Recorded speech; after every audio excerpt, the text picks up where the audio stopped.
Hello, my spiritual diplomats from around the world. This is Pastor Mark Burns. I am so excited. We got a new date where all spiritual leaders, faith leaders from around the world are all heading to Washington, D.C., January the 22nd at the U.S. Capitol, where imams, rabbis, pastors, priests, all faith leaders from all over the world are coming together under one voice, under one sound to say, we will fight for religious freedoms around the world. We will stand together to help end conflicts. We will use a network of leaders, global leaders, faith leaders from around the world who operate in spirituality and also in politics, knowing how to communicate in their countries, how to end violence, how to end conflict, and remind the kings of the world what their assignment is. And that is to be a leader of peace and to serve the voiceless and the people that they've been elected to serve. So if you believe you are a spiritual diplomat and you fit this bill, no matter what faith you are part of, I want you to go to spiritualdiplomats.org, spiritualdiplomats.org. Register for free. And now listen, the seating is very limited. We're already getting hundreds of people that are coming to this conference in January the 22nd here in Washington, D.C. But if you're coming and you register for free, we have a very special spiritual diplomat pin that we're giving every person that comes to register to be a part of this global phenomenon. Remember, spiritual diplomats, we don't carry weapons, we carry the wisdom of God and faith for the whole world together. Let's fight together. Let's bring the nations and the world together in the conflicts around the world. Meet me January the 22nd here in Washington, D.C. at the U.S. Capitol.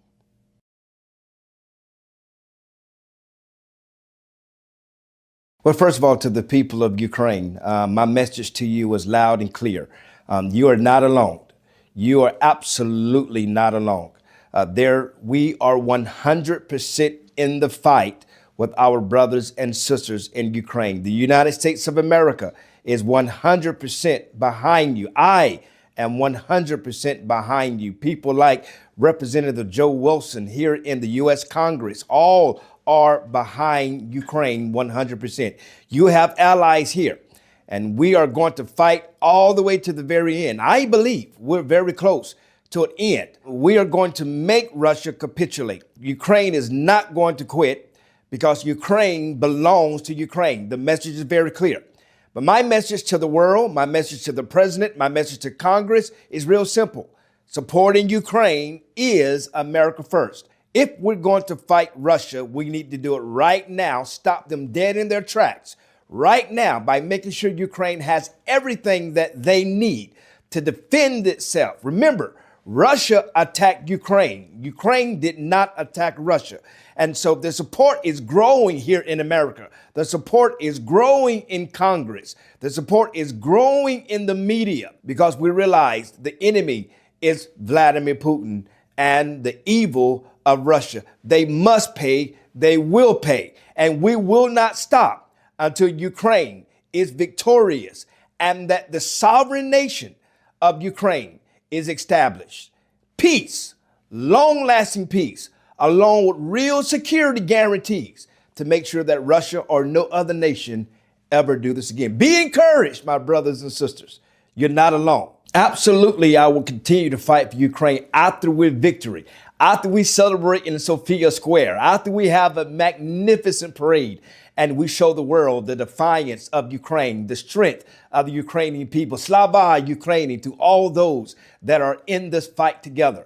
Yes, we have to continue supporting our brothers and sisters after victory. We have to make sure that businesses are flooding Ukraine. We have to make sure that everything that Russia has destroyed is rebuilt back up, greater than it was before. Construction of roads, new houses, new apartments, billions of dollars coming into the economy so that teachers can go back to school teaching, kids can go back to school, the 20,000 plus kidnapped kids to be reintegrated back into the Ukrainian society, to be deprogrammed from the evil that the Russians are putting into their minds, to remind them that they are strong Ukrainian citizens and to love their nation, love their country, love their Ukrainian people. So we have so much work that has to be done.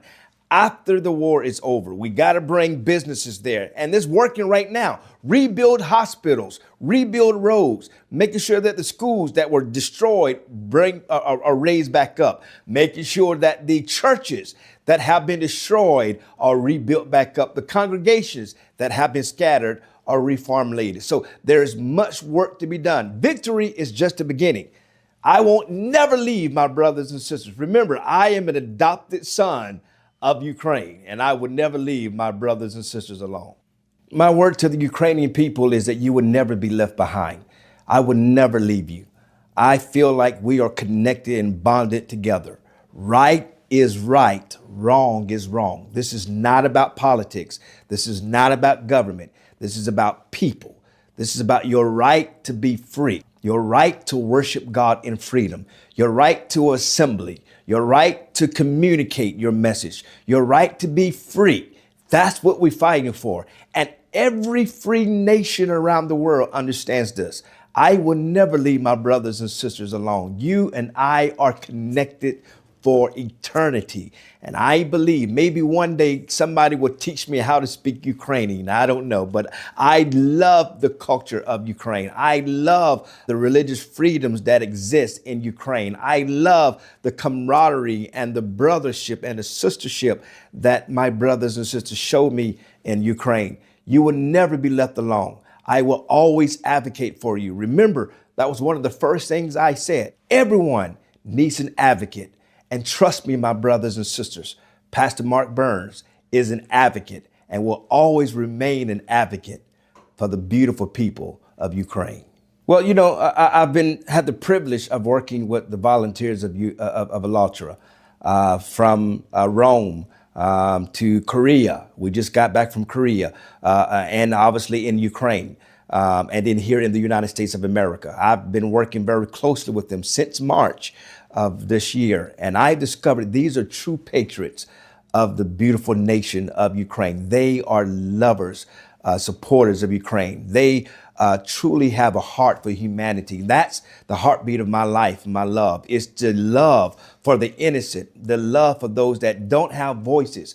And ALLATRA has a voice that is telling the world about freedom. They're sounding the alarm, not just in Ukraine, but all over the world, fighting in Tanzania, fighting in the Czech Republic for a little girl that was raped by a man who, and other people who were sexually assaulted by an individual who took advantage of African kids. And they're out there defending. These are volunteers that are just out there, not for fame or for fortune, but just to spread the message of love and peace, even bringing awareness to nanoplastics and the evil that is coming with that, and the health issues that's coming with that.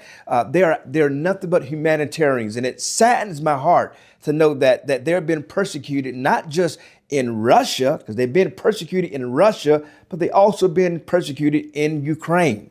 And it breaks my heart. The same media that goes after President Trump is the same media that goes after the ALLATRA.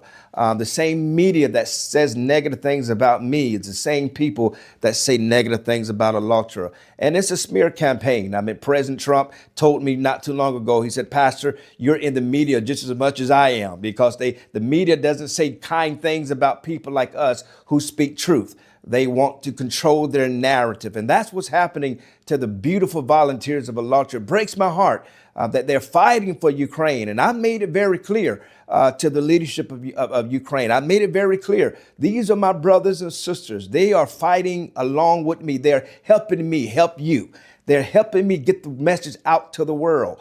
They're absolutely pro-Ukraine. I can tell you that Russia has done a good job with their FSB infiltrating in different components in Ukraine. And they're speaking like they're speaking for Ukraine, but they're really Russian agents. Matter of fact, the very person that was persecuting the ALLATRA volunteers in Ukraine, herself has now been charged with treason of her own nation. And I was able to sign a letter along with Marina, your president, to the Ukrainian government just a couple of days ago that just arrived. And I'm keeping my eyes on the situation very clearly. And I'm communicating with those at the highest level of Ukrainian government to let them know that these people are for us. They're working with us. And those who have infiltrated your country, they need to be removed. Your work, I'm very proud of the anti-corruption that has just was founded. And that shows democracy at work. And that it is working in Ukraine, and that there are people who don't stand behind corruption, they don't stand behind treason, they don't stand behind abuse of power. It is a true democracy at work. And just like here in the United States of America with our FBI, who does everything in their power to weed out corruption or corrupted leaders who would take bribes, who would destroy the trust of the general population, that's what's happening in Ukraine. And I'm so happy to see it's played out. But you also got to know that Russia has infiltrated into the Ukrainian government. And you know this already. And they're going after people who are attacking Russia. ALLATRA is good at attacking Russia. ALLATRA is good at getting the true message about Russia out to the world. So we, my brothers and sisters in Ukraine, do not need to be attacking the voices that are helping us defend the sovereignty of the nation of Ukraine. No, let them free. Work with them. Let's get this work done. Let's spread the word around the world. ALLATRA, you guys are amazing. I say this every time I get in front of the camera. You guys hype me up. And no matter what continent we are in, no matter what nation we are in, you guys are operating at the highest level. And I find it an honor to be locking arms with you side by side to bring peace, to bring prosperity in Korea, in Rome, at the Vatican, in America, in Tanzania, in Czech Republic, everywhere we are. It's about spreading the message of peace, loving, and doing exactly what I told a long time ago, as being an advocate for those who are the voiceless. And that's what ALLATRA is, and I'm proud to work with them to make it happen.